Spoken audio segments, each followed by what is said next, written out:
to the corner, and there goes Colette crashing to the canvas.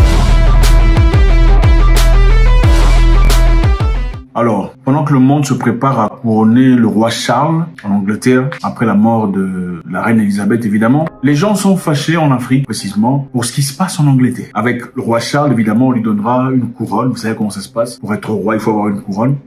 La couronne d'Angleterre ou de la Grande-Bretagne, malheureusement, est une couronne garnie des diamants volés. Ouais, des diamants volés.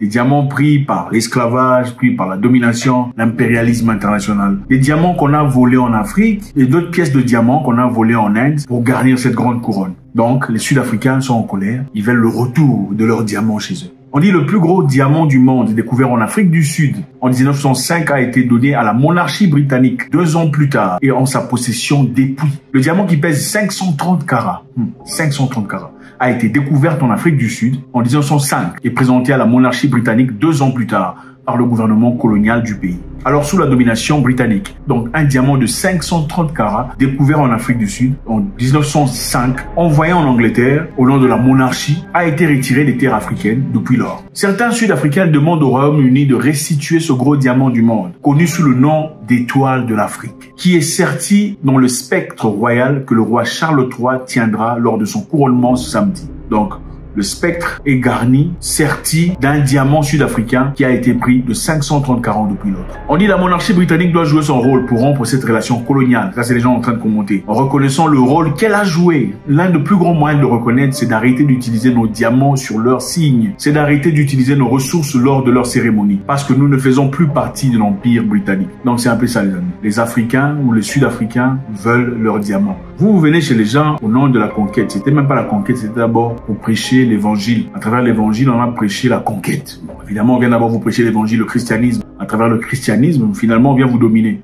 On prend tout ce qu'il y a chez vous, on vole. Mais jusqu'à aujourd'hui, on prêche la paix partout dans le monde. Respecter le droit de l'homme, la démocratie, la liberté, l'authenticité. Mais vous avez toujours des diamants qui appartiennent aux Sud-Africains. Sur la couronne, le signe de la royauté, des trucs volés.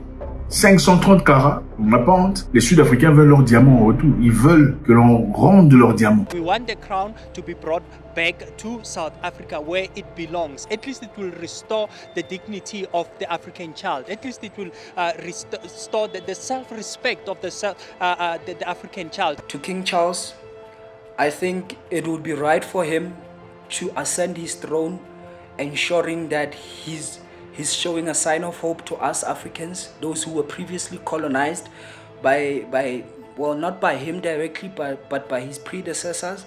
And I think if he wants to be a recognized monarchy, a respected monarchy by the African people, it would be wise of him to return what was taken from us without our consent. Après la mort de la reine Elisabeth II, pour ceux qui s'en souviennent, les internautes demandaient au gouvernement britannique de rendre les artefacts obtenus par l'Empire britannique, dont le diamant Koh-i-Noor, l'un des diamants le plus célèbres du monde. Le diamant Koh-i-Noor est un diamant qu'on a pris aussi en Inde. Donc ils n'ont pas seulement volé en Afrique, ils sont aussi partis à travers leur impérialisme voler des diamants en Inde. La conversation sur le diamant, qui fait partie des joyaux de la couronne britannique, ont eu tendance sur les réseaux sociaux au milieu de la couverture de la mort de la reine. Les utilisateurs publiant leur opinion sur l'Empire et de même sur le vol du diamant d'eau. À l'époque, pour ceux qui s'en souviennent, quand la reine Elisabeth mourait, beaucoup d'internautes étaient contre. Ils voulaient pas dire mes condoléances. Ils voulaient pas dire que, oh voilà, paix à son âme. Beaucoup d'internautes ont pensé que ça aurait été hypocrite de dire paix à son âme, puisqu'elle a été à la tête d'un empire farouche, brutal à l'époque, qui a réclamé beaucoup de vie partout dans le monde, passant par l'Afrique, l'Inde, l'Asie, beaucoup d'autres endroits d'ailleurs. D'après ces internautes, il aurait été hypocrite de dire paix à son âme, puisque c'est elle et son environnement qui ont causé la peine à beaucoup de personnes.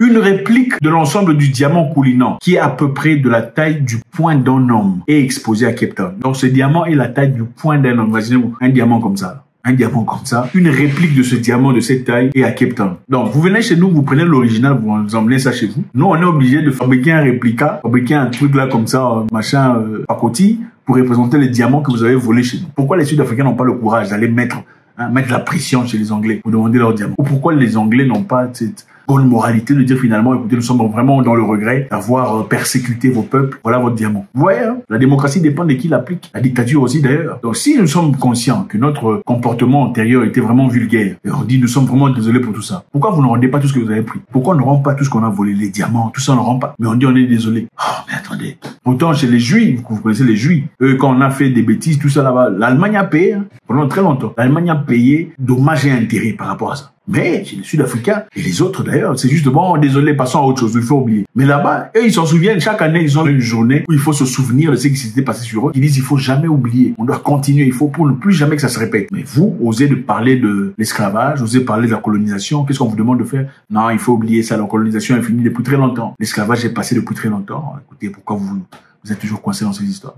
2 poids, 2 mesures. Maintenant, on a invité encore une fois les présidents africains à aller en Angleterre pour cette célébration de Charles III, qui deviendra officiellement roi d'Angleterre. On a invité les présidents africains. Vous savez comment ça se passe quand ils vont là-bas? Généralement, on les prend, on les met dans un bus, taxi, brousse pour partir ensemble. Et aussi, comme ils aiment bien s'amuser, qu'est-ce qu'ils font? Mon frère, dans le bus. Au lieu de se comporter en gentleman, c'est ce qu'ils font. La fois dernière, on a pris tous les présidents, en tout cas les représentants de l'Afrique ont été placés dans un bus. En fait, on voyait ensemble. Pendant ce temps, il y avait le président Biden dans le cortège privé, il y avait d'autres présidents dans leur cortège privé, considérés totalement différemment des présidents africains. William Ruto du Kenya qui a récemment, exprimé son désarroi par rapport à cela. Il était mécontent en disant plus jamais on ne partira comme ça. Plus jamais on nous mettrait dans des bus comme des enfants. We have made the decision that it is not intelligent for 54 of us to go and sit before one gentleman from another place.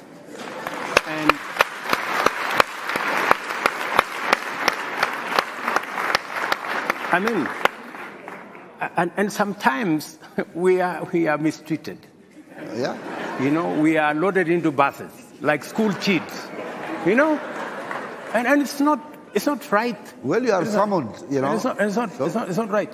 So the decision that we have made as AU is that going forward, if there is going to be a discussion between Africa and any other country, we are going to be represented by the chair, the outgoing chair. That should be sufficient for, a meeting of maybe 6-7.